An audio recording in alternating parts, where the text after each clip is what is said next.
ये खेत की जुताई क्यों कर? खेत की जुताई कर रहे हैं कि अभी है 15 रोज रोपने का समय। रोपने का समय 15 दिन और है। हाँ पिछड़ा बचा हुआ है। हाँ, बिछड़ा है हल्का पलका। ये ट्रैक्टर से नहीं जुतवा करके हल बैल चला रहे हैं। हाँ, बैठारी में जोत रहे हैं। लगता है कि रोपा हो पाएगा। उम्मीद तो नहीं है, उम्मीद नहीं है। अच्छा, वर्षा के अलावा ये बोरिंग से पटवन नहीं करते हैं आप? नहीं। नहीं, वर्षा एकमात्र साधन है।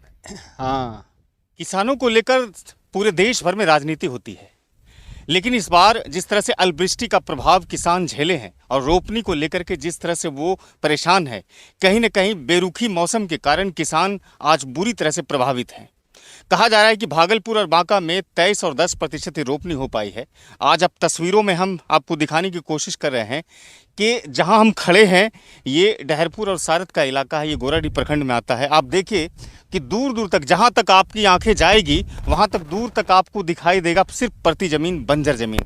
ये कहा जा सकता है कि रोपनी न होने के कारण खेत अपने स्वरूपों को बदल रही है धीरे धीरे। एक तरफ किसान आप देख लीजिए कि कृषि की जुताई के लिए जो परंपरागत पहले स्रोत हुआ करते थे, जो प्राचीन काल से चला आ रहा था, वह उसी स्रोत को आज यहाँ पर जीवंत करते हुए ये किसान देख लीजिए कि खेतों में ये हल चला रहे हैं।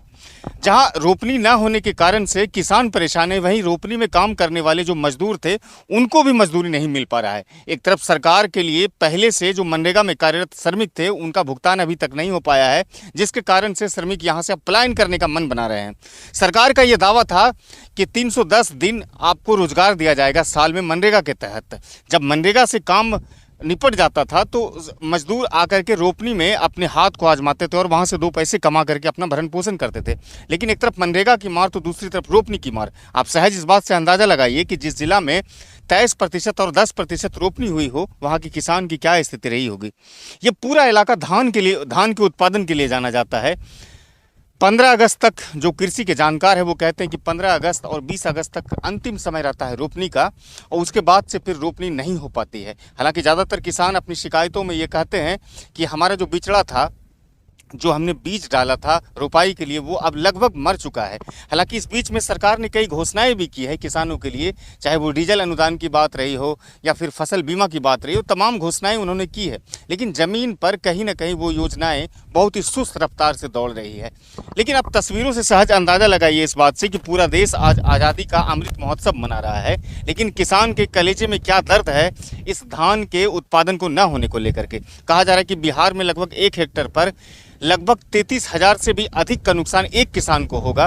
बल्कि अगर इस आंकड़े को हम पूरे बिहार पर अगर गणना करने की कोशिश करें तो एक लंबा चौड़ा आंकड़ा तैयार हो जाएगा। लगभग 70% भी रोपनी नहीं हो पाई है। हालांकि सरकारी जो डाटा है, सरकारी डाटा के अनुसार ये कहा जा रहा है कि लगभग 35 लाख हेक्टेयर जो भूमि रखी गई थी कृषि की रोपाई के लिए, उसमें 25 लाख के करीब रोपाई हो चुकी है। लेकिन ज़मीन पर आपको ये आंकड़े बहुत ही भिन्न नज़र दिखाई देंगे।